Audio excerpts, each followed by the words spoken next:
Good morning पिलाମାନେ भगवान करते तुम मॉर्निंग गुड हो तुम मान ऑफलाइन सपोर्ट पर आज आरंभ हो ऑनलाइन सपोर्ट कौन तुम भावुरी ये ऑनलाइन सपोर्ट आम पंचम श्रेणी सामाजिक विज्ञान प्रथम अध्याय सामाजिक श्रृंखला विषय आलोचना किसी थट्टा मजाक मजा कथा करवा क्वेश्चन आंसर डिस्कशन करवा आराम से व्यस्त न होगी तुम भिडियो को देख। प्रथम कथा हूँ कि सामाजिक श्रृंखला कहना कौन बुझे किसी भावी पार्छ कि जब किसी भाव पार तुम बहुत गोटे कथा कहूँ शुण तो भाव धरी नि जाऊ कि तुम क्लास तुम फ्रेंड शिक्षक ना तुम मैंने बस सांग मैंने सब बदमाशी कर हठात कि तुम सांगर कहार जनकर मुंड फाटी ये बदमाशी फल जनकर मुंड फाटीगला तुमने से कौन कर सागे सागे रास्ता दिन नावा शिक्षक कौन पचारि कहीं दुर्घटना घटला तुम श्रेणी कक्षार शिक्षक ना बेले तुम मैंने विशृंखलित हेल से जनकर मुंड फाट जदि आम से समाज भी श्रृंखलित न रहा समाज भी से असुविधा सब देखा घटना सब घटो से तुमको प्रथम शिखाई सामाजिक श्रृंखला विषय तुम पंचम श्रेणी बही अच्छी ये गोटे बढ़िया गपटे भी देखिए तुम देखिए जापर गाँ मझे मोहन बाबू घर मिट्टू और मिक्की दुई सन्तान मिट्टू पंचम श्रेणी मिक्की सप्तम श्रेणी पढ़े मोहन बाबू छोट परिवार मोहन बाबू गीत शुणे भाभी सब तेणु से सकाल उठी ऑफिस फेरिले टेप्रे अधिक शब्द कर गीत शुणे निजर पिला से शब्द पाठ पढ़ी पारती नहीं गाँ मझे घर होता पड़ोशी घर पिला पढ़ी पारती नहीं समस्त सकाल सन्धार खेलती ओडिशा घर बुढ़ीमा शांति शोई पारती नहीं चिचिमा पुराण पढ़ी पारती नहीं किसी दिन पर देखा मोहन बाबू पिला ओडिशा घर पिला परीक्षा भल कले ना कहले देखिए यही असुविधा होगा कारण कौन निश्चित भाव में जनकर विशृंखलित कार्यकलाप समाज बहुत कुप्रभाव पड़ू जदि मोहन बाबू गीत टी धीरे धीरे शुणी था एकुटिया शुणी था असुविधा हो न था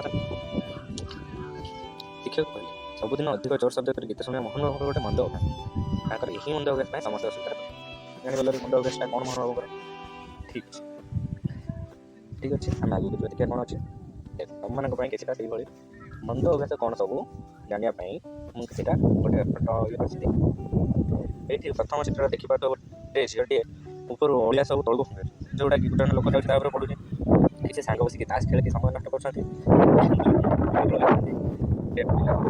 मारूँ आगे गोटे आयरन टी धोई देखी आयरन तार सहित जोग कर सी आगे आउ अलग किसी पिला मुनिया तंत्र किसी कम कर किसी पिला किसी पिला छत उपर गुड़ी उड़ाते केतवे किए पड़ जाए हाथ गोड़ भांगी जाए मरी भी जाए रास्तार गोटे उड़ाऊँ कथा हो दौड़ी गीत बस दौड़ी बस दौड़ी कौटी जब सांग पचर पड़ जाए आउ किसी पिला गोटे काम नाच भांगुं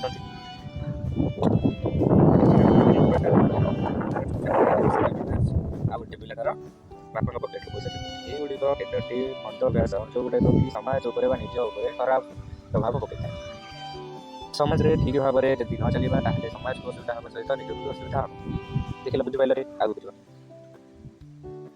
देख तुम बही से गच काटा गच काटू गच बांधुचे जोटा कि अम्लजान सर्ट हम आम निश्वास नहीं पारा ना बट आम कौन दूसरे अम्लजान दूसरे ना जब आम गच सब काट अम्लजान दवा बंद करदेव अंगारकाम्ल गैस परिमाण वायुमंडल बढ़ीज जहाँफल कि आम निश्वास न नहीं पारे मरीजा कि जन आउ जन लोक रास्ता मझे चली पक्ष गोटे कार दुर्घटना घटो से लोकटी तो मर कार भर कार टी एक्सीडेंट होगा कार भर जन लोक थे से भी मर आउ आउ गोटे चित्र घर अलिया सब आसिक रास्ता पड़ू रास्तार पड़ू पोक माछी हे जहाँफल केते लोक रोग देखादेव यदि से ठीक भाव में अलिया पानी निष्कासित कराई था कि से रास्ता घर रास्ता अलिया पानी छाड़ू यही चित्र गुड़ देखिए से चित्र गुड़ चिन्ह तुम्हें जानी केतोटी भल मंद अभ्यास नाम लिख देख लो जमीक मुझे तुमको कहली तुमको ये चित्र देखी केत मंद अभ्यास विषय देखी माड़ गोड़ लगे अलिया रास्ता टिंगा ताश खेलवा विद्युत सहित खेलवा कुकुर को गोईठा मार मुनिया जंत्रपाति सहित खेलवा बस में दौड़ी चढ़ा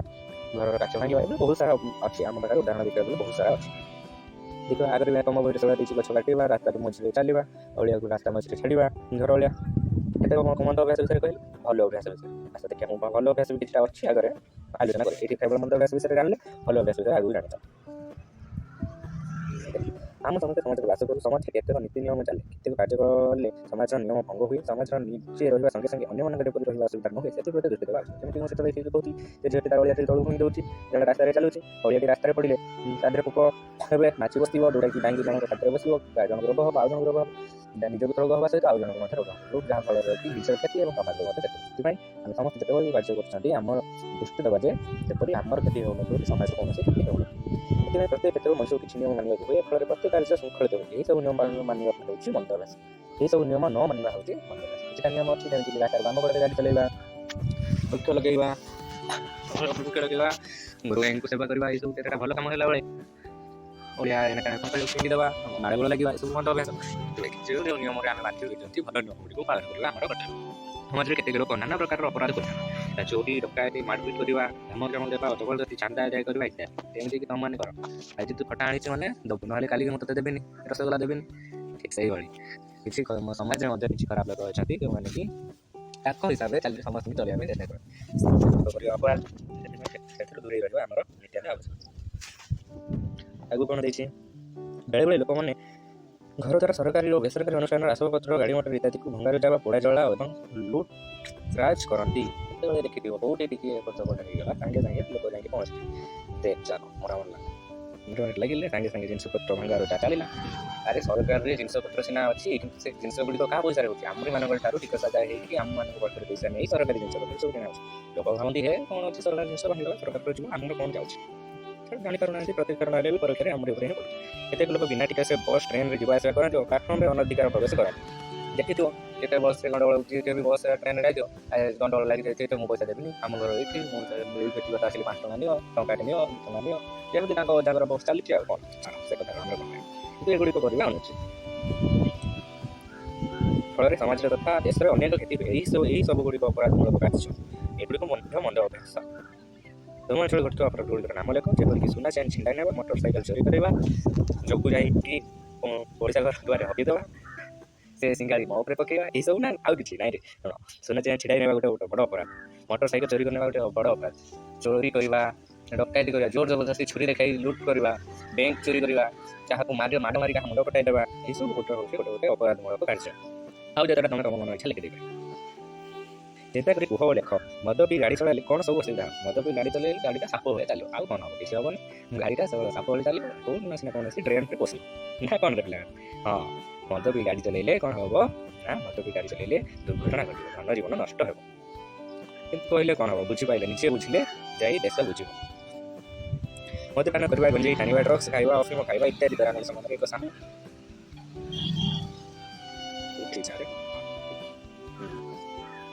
सामयिक उत्तेजना सृष्टि हुए फल से निजर हिताहित ज्ञान भूली जाए हाँ मद पीले निजक तो रजा भावती से जिते समय पर्यटन मद पीछे सी तो रजा सामयिक उत्तेजना सृष्टि हुए फल से निजर हिताहित ज्ञान भूली जाती कौटा ठीक कौटा भूल से भूली जाती से गुंडागिरी अभिवेकता चोरी डकायती आदि अपराधमूलक कार्य करें केउंटी भूल केउंटी ठीक से जानिपारे ना से मद पीवाई घरे कि बाहर साधारण लोक भयभीत कर टंका आदाय करते फल साधारण लोक से भय और घृणा करती बास घृणा करें कौन आने पिंडार बसे मद पीछे जड़े बाड़ेगा कथा जिते बाड़े बेले भी कौन हम किसी हेनी सचेतन करवा सचेतन छाड़ा आम अच्छी मद पीता लोग केवल सचेतनता ही रक्षा कर आगे से निजे सचेतन ना हो से किसी करना सचेतनता मद मद निवारण निशा निवारण केन्द्र अच्छी पठाइबा ना से हिसाब से छाड़ा से निजे सजग हवा पर्यटन चला अपराध निराकरण उपाय कौन देखिए तुम केमी अपराध निराकरण करवा पाठ पढ़ार दरकार कारण शिक्षा मनुष्य को ठीक बाटर जी देखिए शिक्षित से कम अपराध कारण मूर्खटी किसी न बुझी सुधी जन को बाहर पठाई कि जन शिक्षित जन को मारे पूर्व भाव जे जब मारी दूसरी आम काटी जाए रक्त बोल कौन मुंड भर रक्त जमी मरी जाए कौन हम एत सब कथा भाव केवल शिक्षा ही मनुष्य को ठीक बाटर नहीं ना शिक्षित टे न मूर्ख मान जिते बुझे मंद अभ्यास ताकू नहीं घटुता दुर्घटना अपराध दूरदर्शन देखा तथा रेडियो प्रचार कर लोक देखिले शिखे तो निजे कले शिख हजान हेले जान यही कथा गुड़िक निजे हजान शिखो बुढ़ा शिखला देखिक आउ जन भूल शिखले जल्दी शिख विद्यालय मद अभ्यास तत्जनित असुविधा पर तर्क सभा और विभिन्न प्रतियोगिता है दरकार विद्यालय स्कूल पढ़ाला मद अभ्यास निराकरण तर्क तर्क कौन कहले बुझीपार ना जन सपक्ष जन विपक्ष जहाँफल जना पड़ो मद अभ्यास कुप्रभाव गुड़िक कौन लोक मैंने मद अभ्यास दूरी मद अभ्यास अपराध संपर्क यात्रा और पथयात्रा नाटक और विभिन्न गलिकंदी होगा दरकार ସେମିତିରେ ତ ବିଭିନ୍ନ ପ୍ରକାର ଗଣ୍ଡଗୋଳ ଦେଖାଯାଉଛି। ଗଣ୍ଡଗୋଳ ତାର କୁପ୍ରଭାବ ବିଷୟରେ ଯାତ୍ରା ନାଟକ ଯଦି ଗଳି ସନ୍ଧି ବା ଆମ ଗାଁରେ ହେବ ତାହେଲେ ଲୋକମାନେ ସଚେତନ ହେବେ। ଅପରାଧୀକୁ କଠୋର ଦଣ୍ଡ ଦେବା ବ୍ୟବସ୍ଥା କରାଯିବା ଉଚିତ। ଏଇଟା ଗୋଟେ ଭଲ ପଏଣ୍ଟ କହିଲେ, ଅପରାଧକୁ କଠୋର ଦଣ୍ଡ ଦେବ। ଯେମିତି ଭୁଲ କରିଥିବ ସେମିତି ଭାବରେ ଦଣ୍ଡ। ଆଜିକାଲିକା ଯୁବକମାନେ 5 ଟଙ୍କା 50 ଟଙ୍କା 10 ଟଙ୍କା ଷ୍ଟୋରୀ ଦେଇକି ଛାଡ଼ି ଦେଉଛନ୍ତି, ଯାହାଫଳରେ କି ପରବର୍ତ୍ତୀ ସମୟରେ ସେ ପୁଣି ସେଇ କାମ କରିବାକୁ ବାଧ୍ୟ କରୁଛନ୍ତି। ସେଇଭଳି ଗୋଟେ ଭୁଲ ପାଇଁ ସେଇଭଳି ଦଣ୍ଡ ଦିଆଯିବ, ତାହେଲେ ଆଉ ଲୋକ ଅପରାଧ କରିବା ପାଇଁ ଡରିବେ। ନିଶା ଦ୍ରବ୍ୟର ଶରୀର ପ୍ରତି ପଡ଼ୁଥିବା କୁପ୍ରଭାବ ବିଷୟରେ ସମସ୍ତଙ୍କୁ ସଚେତନ କରିବା ଆବଶ୍ୟକ। ଅପରାଧ ନିରାକରଣ ପାଇଁ ଆଉ କି ଉପାୟ କରାଯାଇପାରେ ନିଜେ ଭାବିଲେ କ'ଣ? ଆଉ କ'ଣ କରିପାରିବ? ତମକୁ ତ ବାଡ଼ି ଦେଲେ ତମେ କହିବ ଅପରାଧୀକୁ ବୁଲେଇକି ପିଟ, ମୁଣ୍ଡ ପକେଇ ଦିଅ ନା କ'ଣ? ଆରେ ନାହିଁ, ସେମିତି ନାହିଁ। ଅପରାଧକୁ ଆଉ କେମିତି ନିପାତ କରାଯାଇପାରିବ ଭାବି ଦେଖ। କ'ଣ କଲେ? ଅପରାଧ ସଚେତନତା ଶିବିର କରିବା, ଅପରାଧ ନିରାକରଣର ପ୍ରଚାର କରିବା, ଅପରାଧ ବିଷୟରେ ଲୋକଙ୍କୁ ସଚେତନ କରିବା ପାଇଁ ପଥଯାତ୍ରା କରିବା, ବିଭିନ୍ନ ପ୍ରକାର ରାସ୍ତା ଅଛି। ଯେଉଁ ଇଚ୍ଛାଟା ତମକୁ ମନକୁ ଆସିବ ଲେଖିଦେବ। ତାପରେ ଆମେ କ'ଣ ମଦ ଅଭ୍ୟାସ ମଦ ବ୍ୟବହାରରେ ନିଜର କ୍ଷତି କରିବା ସାଙ୍ଗେ ସାଙ୍ଗେ ଅନ୍ୟମାନଙ୍କ କ୍ଷତି କରିବା। ବାସ୍, କେବଳ ମଦ ପିଇଲେ ଜଣଙ୍କର କ୍ଷତି ହୁଏନି। ମଦ ପିଇଲେ ତାର ତ ଯେତିକି କ୍ଷତି ହୁଏ ସେ ତ ନିଜର ଅଙ୍ଗ ପ୍ରତ୍ୟଙ୍ଗ ଯାହା କ୍ଷତି ହୁଏ ସମାଜକୁ ମଧ୍ୟ ନଷ୍ଟ କରେ। ପ୍ରଥମେ ତା ନିଜ ପରିବାରକୁ ନଷ୍ଟ କରିବ, ପରିବାର ଉପରେ ମାଡ଼ଗୋଳ କରିବ, ପିଲାମାନଙ୍କ ପାଠ ପଢ଼ା ଘାତ ଘଟିବ। ତା ସହିତ ତାଙ୍କ ପଡ଼ୋଶୀମାନେ ଗାଳି ଗୁଲଜ ଭାଷାକୁ ଶୁଣି ସେମାନେ ବି ବ୍ୟସ୍ତ ହେବେ। ଖରାପ ଭାଷା, କେବଳ ତାର କ୍ଷତି ହେବନି, ସମାଜର ମଧ୍ୟ କ୍ଷତି ହେବ। ସାମାଜିକ ନୀତି ନିୟମ ନ ମାନି ବିଶୃଙ୍ଖଳିତ ଭାବେ କାର୍ଯ୍ୟ କରିବା ହେଉଛି ମନ୍ଦ ଅଭ୍ୟାସ। ଆମ ସମାଜରେ ନୀତି ନିୟମଟାକୁ ଯଦି ନ ମାନିବା ତାହେଲେ ନିହାତି ବିଶୃଙ୍ଖଳା ଘଟିବ। ଯେଉଁଠି ଆମର ସମସ୍ତଙ୍କ ପାଇଁ ଗୋଟିଏ ପ୍ରକାର ରାସନ କେନ୍ଦ୍ର ଅଛି। ସମସ୍ତେ ନିୟମ ଅଛି ଯେ ଧାଡ଼ିରେ ଆସି ସମସ୍ତେ ରାସନ ନେବେ। ଯଦି ଜଣେ ଜୋର ଜବରଦସ୍ତି ଧାଡ଼ିରେ ନ ଆସି ମଝିରେ ପଶିଯିବ ରାସନ ନେବା ପାଇଁ ଚେଷ୍ଟା କରିବ, ରାସନ ଯେଉଁମାନେ ସେ ଦେଉଥିବ ତାଙ୍କୁ ବି ଅସୁବିଧା ହେବ, ଆଉ ଯେଉଁମାନେ ଖରାରେ ଛିଡ଼ା ହେଇଥିବେ ତାଙ୍କୁ ବି ଅସୁବିଧା ହେବ।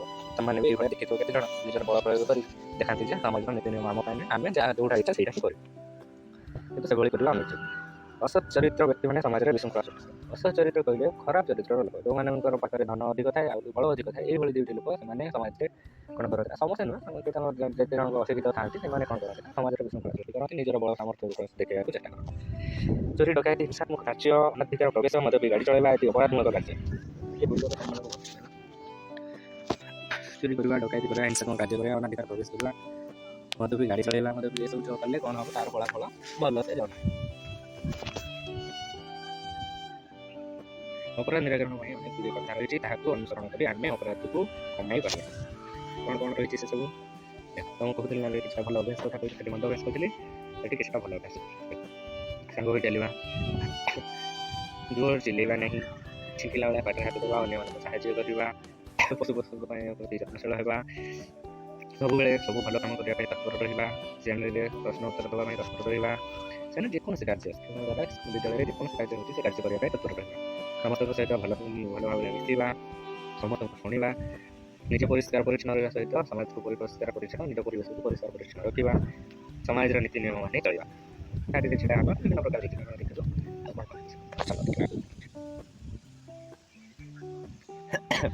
ଅପରାଧ ନିରାକରଣ ବିଷୟରେ ଜାଣିଲେ, ଏବେ ଦେଖିବା ଅଭ୍ୟାସ କାର୍ଯ୍ୟରେ କ'ଣ ପ୍ରଶ୍ନ ଅଛି। ତଳେ ଯାଇଥିବା ଅଭ୍ୟାସ ଗୁଡ଼ିକ ମଧ୍ୟରୁ ମନ୍ଦ ଅଭ୍ୟାସ ଗୁଡ଼ିକୁ ଓ ଭଲ ଅଭ୍ୟାସ ଗୁଡ଼ିକୁ ତଳ ସାରଣୀରେ ଲେଖ। କୋଉଟା ମନ୍ଦ ଅଭ୍ୟାସ, କୋଉଟା ଭଲ ଅଭ୍ୟାସ। ରାସ୍ତା ମଝିରେ ସାଇକେଲ ଚଳାଇବା, ରାସ୍ତା ମଝିରେ ସାଇକେଲ ଚଳେଇବନି ତାକୁ ଚଲେଇବ ନା କ'ଣ? ଭଲ କଥା, ଠିକ୍। ଆରେ ନାଇଁ, ରାସ୍ତା ମଝିରେ ସାଇକେଲ ଚଲେଇଲେ ବଡ଼ ଗାଡ଼ି ଯେତେବେଳେ ଆସିବ ସେ କୋଉ ପଟେ ଯିବ? ତମ ବାଁ ପଟେ ଯିବ ନା ତମ ଡାହାଣ ପଟେ ଯିବ? ଭାବି ତମକୁ ଆଣି ପିଟିଦେବ। ସେଥିପାଇଁ ରାସ୍ତାରେ ଆମ ଭାରତୀୟ ଆଇନ ଅନୁସାରେ ରାସ୍ତାର ବାମ ପଟେ ଗାଡ଼ି ଚଳାଇବା, କାରଣ ବାମ ପଟେ ଗାଡ଼ି ଚଲେଇଲେ ଆମକୁ ସାଇକେଲ ଚଲେଇଲେ ଆମକୁ ଡାହାଣ ପଟରୁ ଆଉ ଜଣେ ଅତିକ୍ରମ କରି ଆଗକୁ ଯାଇପାରିବ। ବଡ଼ ଗାଡ଼ି ଯାଉଛି ତା ରାସ୍ତାରେ ସେ ଯିବ। ତାହେଲେ ଏଇଟା କ'ଣ ଅଛି? ରାସ୍ତା ମଝିରେ ସାଇକେଲ ଚଳାଇବାଟା ଗୋଟେ ମନ୍ଦ ଅଭ୍ୟାସ। ଧୂମପାନ କରିବା, ପୁରା ଧୂଆଁ ଉଡ଼େଇଦେବା, ସାଂଘାତିକ ଆକାରରେ ବଢ଼ିଆ ଧୂଆଁ କାଟିବାକୁ ସୁନ୍ଦର ହେଉଛି, ସାଙ୍ଗମାନେ ତାଳି ମାରିବେ ନା କ'ଣ? ସେ ନାହିଁ। ମଦ୍ୟପାନ କଲେ ଫୁସ୍ଫୁସ୍ ଖରାପ ହେଇଯିବ, ବହୁତ କମ ଦିନ ବଞ୍ଚିବ ଭାଇ। ଛାଡ଼, ସେଟା ବି ଗୋଟେ ମନ୍ଦ ଅଭ୍ୟାସ। ଗୀତ ଗାଇବା, ଗୀତ ଗାଇବ ଯଦି ରାଘବ ଯଦି ତା ମଧୁର ସୁରରେ ଗୀତ ଗାଇଲା ତାହେଲେ ଭଲ କଥା। ଆଉ ଯଦି ତଣ୍ଟି ଫାଡ଼ିକି ଗାଇଲା 6-7 ଜଣ ଆଉ କାନ ନାଚୁଥିଲେ ତାହେଲେ ସେଟା ମନ୍ଦ ଅଭ୍ୟାସ। ଗୀତ ଗାଇବା, ଭଲ ଗୀତ ଗାଇବା, ସୁମଧୁର ଗୀତ ଗାଇବା, ଆଗ ଝିଅଟା ସେମିତି ଗାଆନ୍ତି ଆଉ। ନାଇଁ ସମସ୍ତେ ଗାଆନ୍ତି, ପୁଅ ଛୁଆ ଗାଆନ୍ତି, ହ୍ୟୁମାନ ସାଗର, ଆମର ସାନୁ ନିଗମ, ବହୁତ ସାରା ପୁଅ ଛୁଆ ବି ଅଛନ୍ତି। ମଧୁର ଗୀତଟି ଭଲ ଅଭ୍ୟାସ। ଗୀତ ଗାଇବା ଅଛି ଗୋଟେ ଭଲ ଅଭ୍ୟାସ।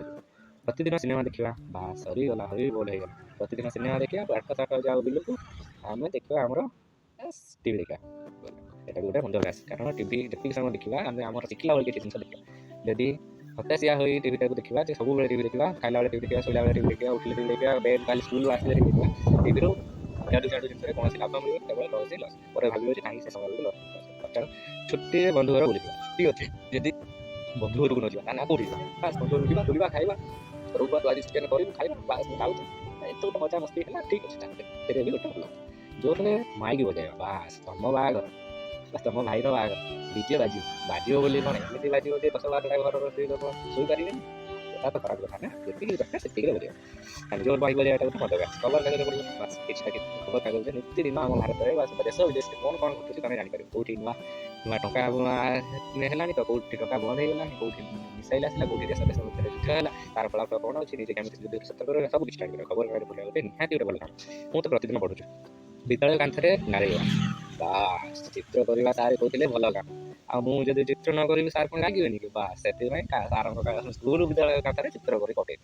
ହଁ କିଛିଟା ଅଛି, କିଛିଟା କାନ୍ଥ ଥାଏ ବିଦ୍ୟାଳୟରେ, କିଛିଟା କାନ୍ଥ ଥାଏ ଶିଶୁମାନଙ୍କର ଚିତ୍ର ଲଗେଇବା ପାଇଁ। ତମେ ଚିତ୍ର ଘରୁ କରିକି ଆଣିବ, କାନ୍ଥରେ ଲଗେଇବ। କାହିଁକି ଥଇଲି ଇଟା ଖଣ୍ଡେ ନାଲି ଇଟାର ଚିତ୍ର କରି ପକେଇଲି, ହଳେ ବାଘ ଭଳିଆ ଦେଖାଉଥିବ, ହଳେ କୁକୁର। ଲୋକ ଭାବୁଥିବେ ଏଇଟା କୁକୁର ନା ଏଟା ବାଘ। ଛାଡ଼, ବିଦ୍ୟାଳୟ କାନ୍ଥରେ ଗାଇବା ଗୋଟେ ମନ୍ଦ ଅଭ୍ୟାସ। ରାସ୍ତା କଡ଼ରେ ଗଛ ଲଗାଇବା, ରାସ୍ତା କଡ଼ରେ ଗଛ ଲଗାଇଲେ ବହୁତ ଜୀବଜନ୍ତୁ ଲୋକ ଉପକୃତ ହେବେ। ନିହାତି ଗୋଟେ ଆମକୁ ଅକ୍ସିଜେନ୍ ମିଳିବ, ନିହାତି ଏହା ଗୋଟେ ଭଲ ଅଭ୍ୟାସ। ସମସ୍ତେ କିଛି ନହେଲେ ଗୋଟେ ଗଛ ଲଗାଇଲେ ଏତେ ଗଛ ହେଇଯିବ। ଆଉ ଗଛ ବଞ୍ଚିଲେ ଆମେ ବଞ୍ଚିବା। ଠିକ୍ ସମୟରେ ଟିକସ ଦେବା ବାସ୍, ଯେମିତିକି ତୁମକୁ ଯଦି ସ୍କୁଲ ଆସିଲା ବେଳକୁ ଠିକ୍ ଟାଇମ୍ରେ 2 ଟଙ୍କାଟା ନ ମିଳୁଛି, ତୁମେ ଆଉ ବେଲ୍ ପତ୍ର ଛାପି ଦେଇକି ଆଜି ମୁଁ ସ୍କୁଲ ଯିବିନି କହିଦେଉଛ, ସେଇଭଳିଆ ଠିକ୍ ଟାଇମ୍ରେ ଯଦି ଟିକସ ନ ଦେବ ସରକାର ବି ଦେଶକୁ ଚଲେଇବା ମୁସ୍କିଲ ବଢ଼ିଯିବ।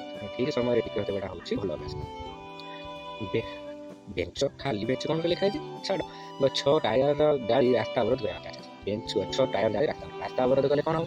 କୌଣସି ନା କୌଣସି କାର୍ଯ୍ୟ ପାଇଁ ରାସ୍ତା ବନ୍ଦ ହେଇଯିବ। କେଉଁଠି ଆମ୍ବୁଲାନ୍ସ ରୋଗୀ ଯାଉଥିବ ଯାଇପାରିବନି, କେଉଁଠି କାହାର ଦରକାର ଥିବ ସେ ଯାଇକି ପହଞ୍ଚି ପାରିବନି, କାହା ଦେହ ଅସୁସ୍ଥ ଥିବ ସେ ଡାକ୍ତର ଦେଖାଇ ପାରିବନି, ବିଭିନ୍ନ ଅସୁବିଧାର ପଡ଼ିବ। ଏଇ ଦେଖୁଥିବ ତ ଆସିଥିଲା ଆମର ଆଳୁ କୋଉଠୁ ଆସୁଥିଲା, ବେଙ୍ଗଲରୁ ଆଳୁ ଆସିଥିଲା, ରାସ୍ତା ବନ୍ଦ କରିଦେଲେ, ଆଳୁ ଦର ବଢ଼ିବ। ସେଇଭଳିଆ ଦେଶ ଯଦି ବାହାର ଜିନିଷ ନ ଆସିପାରିବ, ଆମ ଦେଶରେ ତ ସବୁ କିଛି ହେଉନି, ସବୁ ଜିନିଷପତ୍ର ହେଉନି, ବାସ୍ ଆମେ ଯେଉଁଠି ରାସ୍ତା ବନ୍ଦ କରିଦେଲେ କେବଳ ଜିନିଷ ଆସିପାରିବନି। ଗାଁରେ ଜିନିଷର ଚାହିଦା ବଢ଼ିଯିବ, ଚାହିଦା ପଇସା ବଢ଼ିଯିବ। ଯେଉଁ ଜିନିଷ ଆଳୁ 15 ଟଙ୍କା କିଣୁଥିଲ ଏଟାକୁ 50 ଟଙ୍କାରେ କିଣିବ। ସେଇଟା ଭଲ ହେବ ନା ଖରାପ ହେବ? ନିହାତି ଖରାପ ହେବ। ସେଥିପାଇଁ ଏଇଟା ଗୋଟେ କ'ଣ ମନ୍ଦ ଅଭ୍ୟାସ। ଜବରଦସ୍ତ ଚାନ୍ଦା ଆଦାୟ କରିବା। ରଘୁଆ ତୁ 20 ଟଙ୍କା ଚାନ୍ଦା ଦେବୁ, ସମସ୍ତେ ଯାହା ଦିଅନ୍ତୁ ତୁ 20 ଟଙ୍କା ଦେବୁ, ନିହାତି ରଘୁଆକୁ ବାଧିବ। ସେଥିପାଇଁ ଏହା ଗୋଟେ ଖରାପ କଥା। କାହିଁକି? ଯାହାର ଯେତିକି ସକ୍ଷମ ସେତିକି ସେ ଟଙ୍କା ଚାନ୍ଦା ଦେଇପାରିବ। ଠାକୁରଙ୍କୁ ପୂଜା କରିବା ପାଇଁ ହଉ ବା ଯେକୌଣସି କାର୍ଯ୍ୟ ପାଇଁ ତମେ ମାଗୁଥାଉ, ତାର ଯେତିକି ସକ୍ଷମ ସେ ସେତିକି ଦେଇପାରିବ। ଜୋର ଜବରଦସ୍ତି ତମେ ତାକୁ ଯଦି କହିବ ତୁ 500 ଟଙ୍କା ଚାନ୍ଦା, ସେ କେଉଁଠୁ ଆଣିବ? ହଇରାଣ ପଡ଼ିବ। ଅନ୍ୟ ବାଡ଼ିରୁ ଫୁଲ ଫଳ ଚୋରି କରିବା। ପେଟ ପୂଜା ସବୁଠାରୁ ବେଷ୍ଟ। ପେଟ ଶାନ୍ତି ସବୁ ଶାନ୍ତି। ଯଦି ପେଟ ପୂଜା ନ ହେଇପାରିଲା ତାହେଲେ ଆଉ କ'ଣ ହେଇପାରିଲା କି? କିନ୍ତୁ ପେଟ ପୂଜାଟା କରିବା ଯେ, କିନ୍ତୁ ଚୋରି କରିକି ନୁହଁ। ପେଟ ପୂଜାଟା କେମିତି କରିବା? ଘରୁ କରିବା। ଚୋରି କରିବା ଗୋଟେ ବଡ଼ ଅପରାଧ। ଛାଡ଼, ଭଲ ଅଭ୍ୟାସ ମନ୍ଦ ଅଭ୍ୟାସ ବିଷୟରେ ଆମେ ଜାଣିଲେ। ଆଗକୁ ଦେଖିବା କ'ଣ ଅଛି।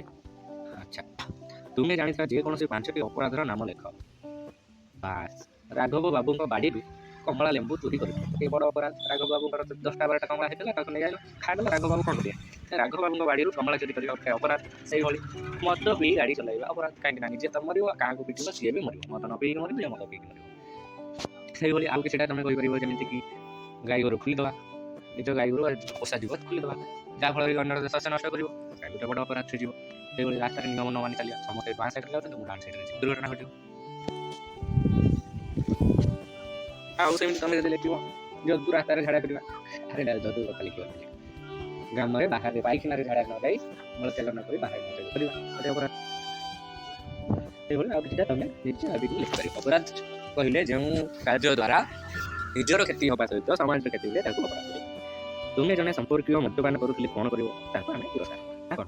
ନା, ତାଙ୍କୁ ଆମେ ପୁରସ୍କାର ନ ଦେଇ ତାଙ୍କୁ କ'ଣ କରିବା? ଗାଁ ମଝିରେ ନେଇକି ମନ ଖୋଲି ତାଙ୍କ ବିଷୟରେ ପ୍ରଶ୍ନ ମାନେ କ'ଣ, ଇଏ ଆମର ମଦ ପିଅନ୍ତି, ଏମିତି ମଦର ଗୁଣକାରିତା ଅଛି, ସେ ସବୁ କିଛି ଭୁଲି ଯାଆନ୍ତି। ଆରେ ନାଇଁ, ଯଦି ଜଣେ ତମର ସମ୍ପର୍କୀୟ କେହି ମଦ ପିଉଛନ୍ତି ତାହେଲେ କ'ଣ କରିବା? ତାଙ୍କୁ ଆଗେ ତମେ ପ୍ରଥମେ ବୁଝିବାକୁ ଚେଷ୍ଟା କରିବ ଯେ ମଦ ପିଇଲେ ଆମର ଶରୀରରେ କ'ଣ ଆଲକୋହଲର ପରିମାଣ ବଢ଼ିଯିବ, ଦେହ ଅସୁସ୍ଥ ହେବ, ନିଜର କ୍ଷୟକ୍ଷତି ଘଟିବ, ବହୁତ କମ୍ ଦିନ ବଞ୍ଚିବ। ସେଥିପାଇଁ ଆଗେ ବୁଝିବାକୁ ସଚେତନତା ସୃଷ୍ଟି କରିବ। ଧନ ଜୀବନ ନଷ୍ଟ ହେଉଛି, ମଦ ପିଇକି ସେ ଏମିତି ହେଲା, ଏମିତି ଅସୁବିଧା ହେଉଛି ସମାଜରେ ସବୁ, ସେଥିପାଇଁ ତମେ ମଦ ଛାଡ଼ିବ। ପ୍ରଥମେ ବୁଝିବା ପାଇଁ ଚେଷ୍ଟା କରିବ। ଯଦି ନ ବୁଝିଲେ ତାପରେ ମଦ୍ୟପାନ ବା ନିଶା ନିବାରଣ କେନ୍ଦ୍ର ଅଛି, ସବୁ ରାଜ୍ୟରେ ଅଛି, ଓଡ଼ିଶାରେ ବି ଅଛି, ବହୁତ ସାରା ଅଛି, ସବୁ ରାଜ୍ୟରେ ସବୁ ଜିଲ୍ଲାରେ ଗୋଟେ ଅଛି।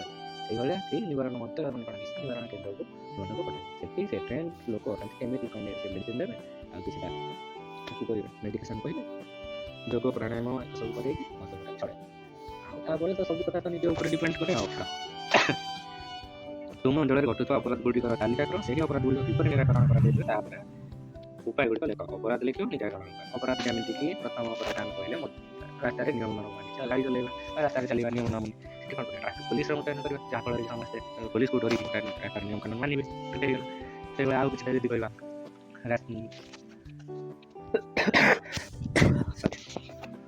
ଆଉ କିଛି କହିବା ଯେମିତି ଗାଡ଼ି ଜୋର ଚଲାଉଛନ୍ତି ଯେ ସେଥିପାଇଁ ସ୍ପିଡ଼ ବ୍ରେକର ଦେବା ରାସ୍ତାରେ ସ୍ପିଡ଼ ବ୍ରେକର ହମ୍ପ କରିବେ ଯାହାଫଳରେ ଲୋକମାନେ ଗାଡ଼ି ଧୀରେ ଚଲାଇବେ ଆଉ କିଛି ତୁମେ ନିଜେ ଲେଖିଦେବେ। ଆଉ କେତେଟା ରହିଗଲା ତଳେ କେତୋଟି ଉକ୍ତି ଦିଆଯାଇଛି ସେହି ଉକ୍ତିଗୁଡ଼ିକ ମଧ୍ୟରୁ ତୁମକୁ ଭଲ ଲାଗୁଥିବା ଉକ୍ତିଗୁଡ଼ିକରେ ଠିକ୍ ଥିଲା କ'ଣ ଭଲ ଲାଗୁଛି ଖରାପ ଲାଗୁଛି ଦେଖିବା। ନିୟମିତ ବିଦ୍ୟାଳୟକୁ ଆସିବା ପୁରା ଭଲ କଥା। ଘରର ପରିଷ୍କାର ପାଣିକୁ ରାସ୍ତାକୁ ଛାଡ଼ିବା ନିଜକୁ ତ ଗନ୍ଧେଇବ 10-12 ଜଣ ଆଉ ଅନ୍ୟ ଲୋକଙ୍କୁ ଗନ୍ଧେଇବ ଠିକ୍ ଏଟାକୁ ଠିକ୍ ମାରିବାନି ଦୁଇଟା ଠିକ୍ ଲେଖା ମାରିବା। ରାସ୍ତା କଡ଼ରେ ଝାଡ଼ା ବସିବା ବାସ୍ କି ଯଦୁଆ ନା ଭୁଲ ଏଟାକୁ ମାରିବାନି। ରାସ୍ତା ଉପରେ ମଇଳା ଜମା କରିବା ରାସ୍ତାରେ କଦଳୀ ଚୋପା ପକେଇବା ବାସ୍ ରାସ୍ତାରେ ମଇଳା ଜମା କରିଦେବା କଦଳୀ ଚୋପା ପକେଇବା ଗୋଡ଼ ଖସିଯିବ ପଡ଼ିଯିବ ତାଳି ମାରିବା ନା କ'ଣ ଛାଡ଼ ସେ କଥା ବି ନୁହଁ। ବିଜୁଳି ବତୀକୁ ଟେକା ମାରି ଭାଙ୍ଗିବା ବାସ୍ ଭାଙ୍ଗି ତ ଅନ୍ଧାରେ ଚାଲିବ ତାକୁ ଉପରେ ଚଢ଼ିଯିବ ତମ ଗୋଡ଼କୁ କାମୁଡ଼ିବ ବେଗ କାମୁଡ଼ିବ ଖାଲରେ ଗଳି ପଡ଼ିବ ପଚା ଗନ୍ଧେଇବ ଭଲ ସେଥିରେ ଇଏ ବି ଆମକୁ ଭଲ ଲାଗୁଛି ଛାଡ଼। ପ୍ରାର୍ଥନା ସରିବା ପରେ ଧାଡ଼ି କରି ନିଜ ସାଙ୍ଗକୁ ଯିବା ବାସ୍ ଏଇ ଗୋଟେ ଭଲ କଥା କହିଲେ ନା ଧାଡ଼ି କରିଗଲେ କ'ଣ କେହି ପଡ଼ିବାର ନାହିଁ ଆରାମସେ କାହାରି ମୁଣ୍ଡ ଫାଟିବାର ନାହିଁ କେହି ହାତ ଭାଙ୍ଗିବାର ନାହିଁ ଠିକ୍ ଠାକ୍ ଏଇଟା ଗୋଟେ ଭଲ କଥା ଏଇଟାକୁ ଆମେ ଠିକ୍ କରିବା। ସାଙ୍ଗ ପିଲାମାନଙ୍କ ସହିତ ଗଣ୍ଡଗୋଳ କରିବା ବାସ୍ ଆରେ ମୁଁ ଡନ୍ ମୁଝେ ରୋକେଇବା କ'ଣ ବାସ୍ ହେଲା ତ ଆରେ ନାଇଁ ଗଣ୍ଡଗୋଳ କରିବ ସାରଙ୍କର ବେତଟାକୁ ବନେଇଥିବ ନହେଲେ ଘରେ ବେତ ଥିବ ଆଉ ହବ ସେଠି ଗଣ୍ଡଗୋଳ ହେଲା ପରେ ଘରେ ଗଣ୍ଡଗୋଳ ଆମ ପିଠିରେ ଗଣ୍ଡଗୋଳ କରିବା ନାହିଁ। ସାଙ୍ଗ ପିଲାମାନଙ୍କ ସହିତ ଗଲା ଦିନରେ ଆବଶ୍ୟକ ନଥାଏ ବିଜୁଳି ବତୀ ଜାଳିବା ବାସ୍ ଘରେ ଘର ମୋର ବିଜୁଳି ବତୀ ମୋର ମୁଁ ଜଳେଇବିନି କିଏ ଜଳେଇବ ନା କ'ଣ ବିଜୁଳି ସରିଯିବ ସେଦିନ ବିଜୁଳି ଏକ ସରନ୍ତି ଶକ୍ତି ଭଣ୍ଡାର ସରିଯିବ ଏତେ ଇଏ ହେଉଛି ଧୀରେ ଧୀରେ ବିଜୁଳିର ଅପଚୟ ଘଟିଲେ ସରିଯିବ ଦିନେ ତାପରେ ଅନ୍ଧାରରେ ରହିବ ଆଉ କ'ଣ ଅଛି ସେଥିପାଇଁ ବିଜୁଳି ଅପଚୟ କରିବା ନାହିଁ ଗୁରୁଜନଙ୍କୁ ସମ୍ମାନ ପ୍ରଦର୍ଶନ କରିବା ଠିକ୍ କଥା।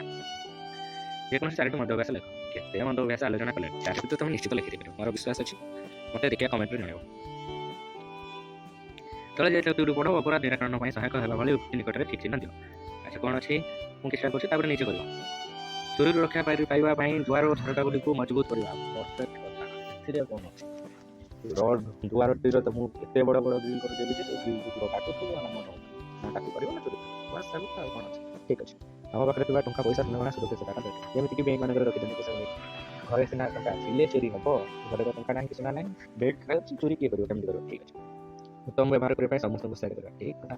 ଯେମିତି ସାଙ୍ଗକୁ ତୁମେ ଭଲ କଥାଟେ ଶିଖେଇ ପାରିଲ ଯେ ଆରେ ତୋ ମାନେ କଦଳୀ ଚୋପାଟାକୁ ରାସ୍ତା ସାଇଡ଼୍ରେ କାହିଁ ପକେଇଲୁ କୌଣସି ଗୁରୁବାରକୁ ଖାଇତେ ଦେଇ ପାରିଥାନ୍ତୁ ବା ରୋଡ଼ରେ ଡଷ୍ଟବିନ୍ ସାଇଡ଼୍ରେ ପକେଇ ପାରିଥାନ୍ତୁ ଗୋଟେ ଭଲ କଥା ହେଲା ଉତ୍ସାହିତ କରିବା ଗୋଟେ ଭଲ କଥା ସେ ଭାବିବ ତା ମୋ ସାଙ୍ଗରେ ଭଲ। ଅପରାଧ ପୂର୍ବରୁ ନାମ ସମ୍ପର୍କରେ ସଭା ସମିତି ପଥପ୍ରାନ୍ତ ନାଟକ ମାଧ୍ୟମରେ ଲୋକମାନଙ୍କୁ ଅବଗତ କରିବା ଯାହାଫଳରେ ଅପରାଧ କମିବ ମଦ ପିଇ ଗୋଳମାଳ କଲେ ପୋଲିସକୁ ଜଣାଇବା ଠିକ୍ କଥା। ଓଜନ ଉପରେ ଠକୁଥିବା ଲୋକଙ୍କୁ କୌଣସି ବାଧା ଦେବା ନାହିଁ ବାସ୍ ସେ ତାର ଠକୁ ଥାଉ ମୋର କ'ଣ ମୁଁ ନିଜେ ପିକ୍ ନେଇ ଆସିଲେ ହେଲା ଖେଳେ ନା ଏମିତି ଯଦି ଭାବିବ ତାହେଲେ ସମସ୍ତେ ନିଜେ ତ ସେଦିନ ଠକିବନି କେବେ ଆଉ କେଉଁଠି ଠକିବ ଏଇଟା ଗୋଟେ ଭୁଲ କଥା। ଆଉ କେତେଟା ଅଛି ନିଜେ କରିବ ନ ସେଗୁଡ଼ିକ କହୁନି ଯେତେ ନ ଆସିଲା ମୋତେ ଫୋନ୍ ଜଣାଇବ ମୁଁ ଯେତେବେଳେ କହିଦେବି ଆରାମ କିଛି ଅସୁବିଧା ନାହିଁ।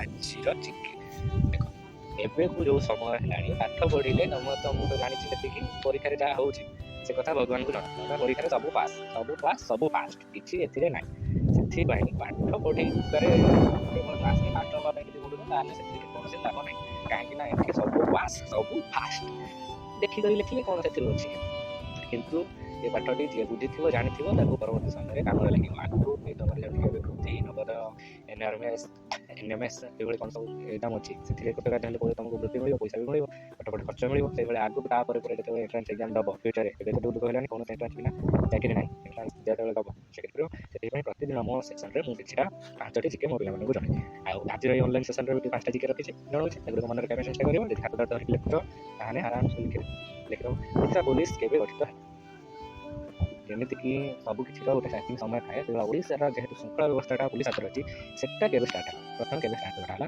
ନା ସେଟା ଯେବେ ଓଡ଼ିଶା ପ୍ରଦେଶ ଗଠନ କରାହେଲା ମାନେ ଏପ୍ରିଲ 1 ତାରିଖ 1936 ମସିହା ଓଡ଼ିଶା ପ୍ରଦେଶ ଗଠନ କରାହେଲା ତାହା ସହିତ ଓଡ଼ିଶା ପୋଲିସର ମଧ୍ୟ ଗଠନ କରାହେଲା। ଓଡ଼ିଶା ପୋଲିସର ମୁଖ୍ୟାଳୟ କେଉଁଠି ଅଛି ସାଙ୍ଗେ ସାଙ୍ଗେ ଭାବିବ ତାମାନେ କେଉଁଠି ଅଛି ନା ଭୁବନେଶ୍ୱର ରାଜଧାନୀ ଥିବ ନାହିଁ ଭୁବନେଶ୍ୱରରେ ଓଡ଼ିଶା ପୋଲିସର ମୁଖ୍ୟାଳୟ କଟକରେ ଅଛି।